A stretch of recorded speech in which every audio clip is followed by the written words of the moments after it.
my topic is laws of library science. So as we know, there is 5 laws of library science. I will explain one by one. First law: books are for use. And before that, I will tell you that it is formulated in 1928 and published in a book in 1931. So first law is books are for use. Books are for use. If there is any book available in the library that should be used by the user, that should not be for only for the keeping space and making a storehouse of a book. So any book is there, then that should be used by the user. First of all, its implications are library location, working hours, library building and furniture, staff, etc. Library locations should be like that where there is no disturbance, no noise is there. So locations must be first important for the user, because if there will be the noise, शोर होगा या problem होगी तो फिर users को problem होती है उसकी. तो हमारी लाइब्रेरी लोकेशंस जो है वो अच्छी होनी चाहिए. Second is working hours. Working hours means हमारी लाइब्रेरी की नॉर्मली जो वर्किंग आवर्स होते हैं वो कॉलेज लाइब्रेरी हो तो कॉलेज के अकॉर्डिंग, स्कूल लाइब्रेरी के according, but some of the libraries like in IITs और some other places now they are open for 24/7. So according to the availability of the student and staff, we have to maintain our library hours.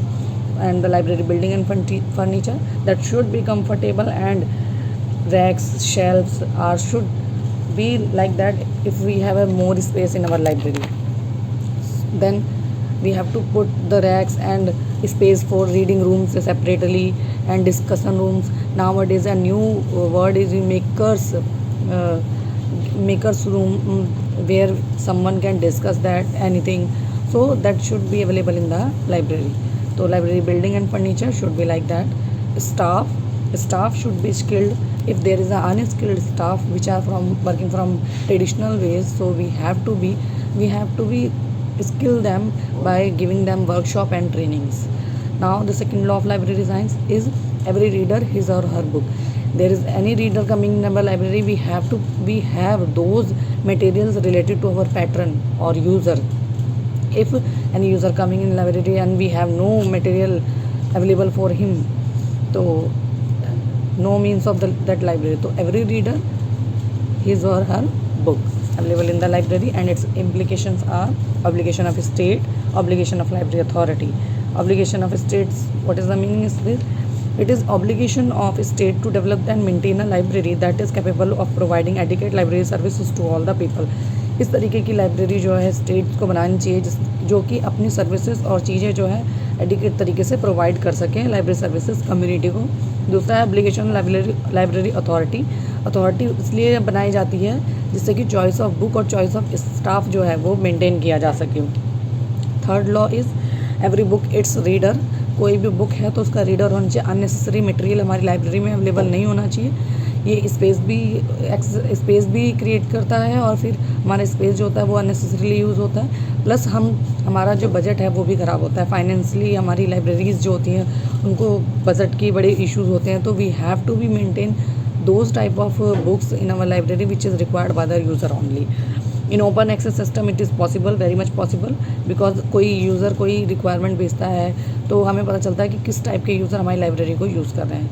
Now the fourth law of library science is that save the time of the reader. It is very important law in library science. Save the time of reader. हमारी services में इतनी activity होनी चाहिए, इतनी active होनी चाहिए कि अगर कोई भी इंफॉर्मेशन अगर किसी यूज़र को चाहिए तो we can provide in very less time to our user. Longer time, if we'll take longer time, they can access from anywhere. There is a internet facilities nowadays, but we have a crisp of that information that required by our user.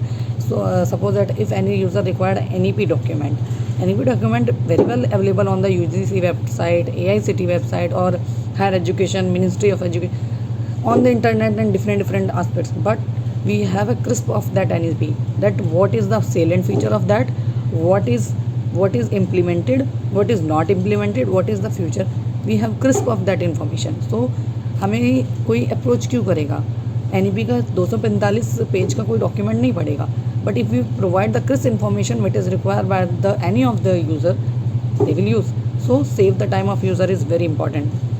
इसकी implications हैं fourth law की। Reference services, say that reference services की हम बात करें तो reference services हमारी बहुत फास्ट होनी चाहिए। रेफरेंस सर्विसेज हम प्रोवाइड करते हैं अपनी लाइब्रेरी में, जिससे कि यूज़र की कोई भी क्वेरी जो होती है उसको पूरा किया जाता है। स्टैंडर्डाइजेशन, सेंट्रलाइजेशन, इशू मेथड आजकल जो है मॉडर्न टेक्नोलॉजीज यूज़ होती हैं, तो उसमें ड्रॉप डाउन बॉक्सेस भी होते हैं जिसमें कि आप बॉक्स डाल दीजिए, अपने आप रिटर्न हो जाती है। इशू रिटर्न के लिए nowadays we are going to use a softwares by which we can easily issues the book for our user. पहले ट्रेडिशनली करना पड़ता था, मैन पावर भी ज़्यादा लगती थी, but nowadays we can save the time of the reader. And fifth law of library science is very important as well. Library is a growing organism. Growing organism means library को day by day grow करना चाहिए।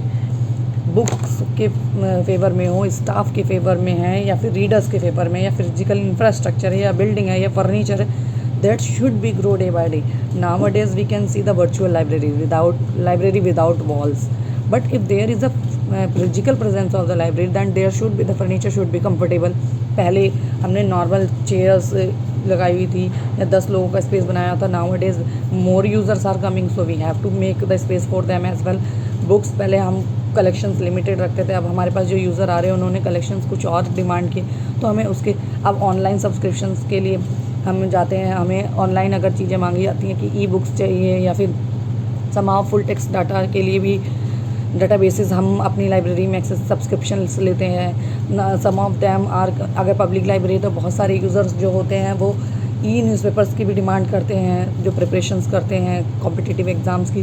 सो day by day, by changing of the scenario of the world और India और state, we have to change our scenario of our library as well. So this is the fifth law of library science. और इसकी implications जो हैं वो हैं इसमें child growth, adult growth, library building, growth in staff as well as. So there is the 5 laws which is given by S.R. Ranganathan, father of library science, but James R. Rating in 1992 gives 6 law of library science, that is every reader his or her freedom. जो reader आपकी library में है उसकी freedom जो है वो maintain रहनी चाहिए। दैट इज़ नॉट दिस कि आपने जो कलेक्शन लिया हुआ है या आपने बहुत ही चाहिए, अगर कोई मटेरियल अपना ला के भी पढ़ना चाहता है तो वो पढ़ सकता है। तो we have to be kept in mind about the freedom of the reader as well as.